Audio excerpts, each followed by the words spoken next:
Welcome to the Eddie Hyde podcast. I'm so glad to be back with you today as we continue talking about welcome Holy Spirit, how the modern church needs to put out the welcome mat to the Holy Spirit.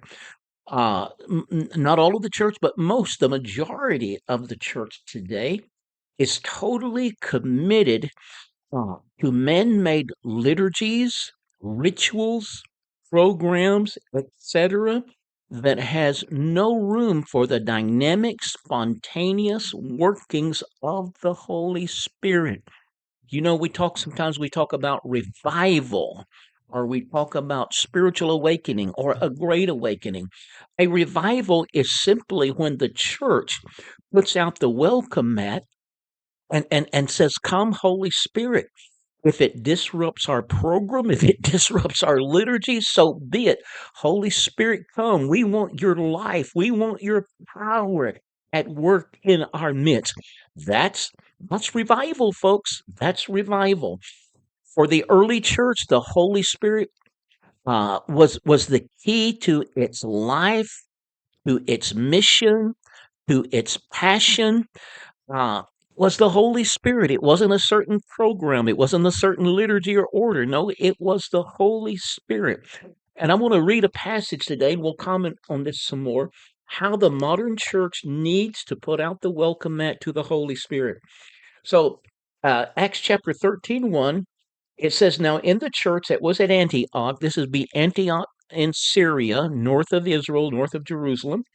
It says there were certain prophets and teachers, Barnabas, Simeon, who was called Niger, meaning black. He was a black man. Uh, Lucius of Cyrene. Cyrene was also Here's another African person. Cyrene was in North Africa. Is in North Africa. Manaam, who had been brought up with Herod the Tetrarch, and Saul. So Saul, whom we know his name eventually becomes Paul, but he was originally Saul of Tarsus.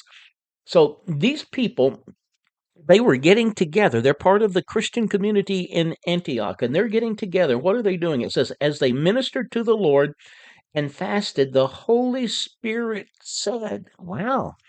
The Holy Spirit breaks forth in the midst of their meetings together, ministering to the Lord, which means that they were probably praying, interceding, worshiping, praising God, um, and maybe looking after some practical needs, but they were ministering to the Lord and fasting. In other words, they were giving priority to ministering to the Lord. And in the midst of this, the Holy Spirit said, so the Holy Spirit breaks forth in the midst. Now, how did he do this? Well, obviously, it would have been in the form of a prophecy. A prophecy is a spontaneous manifestation of the Spirit, a spontaneous utterance in the language of the person speaking and the people that he is speaking to. A spontaneous utterance of the Holy Spirit. That's a prophecy. New Testament prophecy is not a pre-prepared sermon. The New Testament prophecy, I'll say it again, is a spontaneous utterance of the Holy Spirit in the language of the person speaking, in the language of the people who are hearing him. Now, it could also be tongues and interpretation, because as we read about the gifts and the operation of the Holy Spirit, tongues with interpretation so that the people understand it is equal to prophecy. So this could have been just a prophecy that suddenly came forth spontaneous by the Spirit. Could have been a message in tongues, then an interpretation. But however it was, Luke says that the Holy Spirit said, my friends, the Holy Spirit can speak. He can lead. He can guide. He will do all of these things. Jesus tells us in Acts 14 through 17. And the Holy Spirit said, now separate to me Barnabas and Saul for the work to which I have called them. Now, here's something very interesting. This is a public confirmation of a call that God had given to Paul and Barnabas. Now, we can assume that they were aware of this call. This is not something new to them. This is something that they knew down on the inside. They knew in their hearts. And now here comes a public confirmation of this call. In other words, it's time for them to step out and begin to fulfill this call. Now, as they ministered to the Lord and fasted, the Holy Spirit said, Now separate to me Barnabas and Saul for the work which I've called them. It's interesting, separate to me. And I think what this does, it underlines the fact that our first call is always to the Lord. Our first call is always to Jesus, to nurture our relationship with Him, to fellowship with Him, to get to know Him, to be in His Word. Our first call is to Him.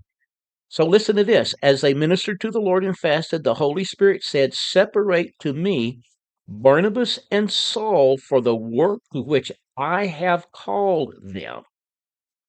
Then, having fasted and prayed, so they fasted and prayed some more, and laid hands on them, they sent them away. Verse 4, so being sent out by the Holy Spirit, they went down to Seleucia, and from there sailed to Cyprus. So, my friends, yes, the Holy Spirit can speak. The Holy Spirit, the Holy Spirit will call. The Holy Spirit will send forth. Wow. Hey, the Holy Spirit spoke. I won't go into the details here, but I knew that God had spoken to me. God had called me. I was a young man. I was very shy, was very backward. But in a public gathering, there was a powerful prophecy that came forth confirming, and it wasn't anything new to me. That was to a lot of other people. In fact, the person who gave the prophecy said because she knew that I was very quiet and retiring and so on, and more of an introvert. And she said that she had an argument with God. God, is this? Are you sure this is for Him? And but yes, it was for me, and it confirmed what was in my heart, and it gave me the push and sent me out me forth to begin to fulfill the call of God on my life. So, yes, my friends, God can and He does speak. And how the church today needs to put out the welcome mat to the Holy Spirit. We are so engrossed, we are so committed to our programs and our rituals and our order and our liturgy and heaven forbid that any of that should be changed or disrupted. Oh, my friends, but how we need to be willing to have our programs disrupted by the Holy Spirit. That is what happens when there is real revival. And I was just looking. No, I don't have it in front of me, but I will quote David Duplessis was speaking at the World Pentecostal Conference in Zurich, Switzerland, in 1948, and he made this statement. He said, nothing can take the place of the Holy Spirit in the church. Let us therefore pray for a great outpouring of the Holy Spirit, and remember that when the floods come, it will not keep to our well prepared channels, but will overflow and most likely cause chaos in all our programs. Are we willing for the Holy Spirit to cause chaos in all of our programs? My friends, check out my book, 2,000 Years of Charismatic Christianity. But today I want to especially introduce you to my latest book, which is America's Reawakening. Now, even if you're not in America, this book will be a great blessing to you because it's not about a nation. It is about a nation, but it's not like any favored nation status. God doesn't have any favorites. But this is the story of how America came into existence by some people who were moved by the Holy Spirit, and how a great spiritual awakening gave birth to America. I hope you'll get a copy of this book. It's called America's Reawakening, and it will encourage you and help you to cooperate with God, because I believe that we are entering into another time of another great awakening in America. I'm Eddie Hyatt. This is the Eddie Hyatt Podcast, and I look forward to seeing you next time. Have a great day in Jesus.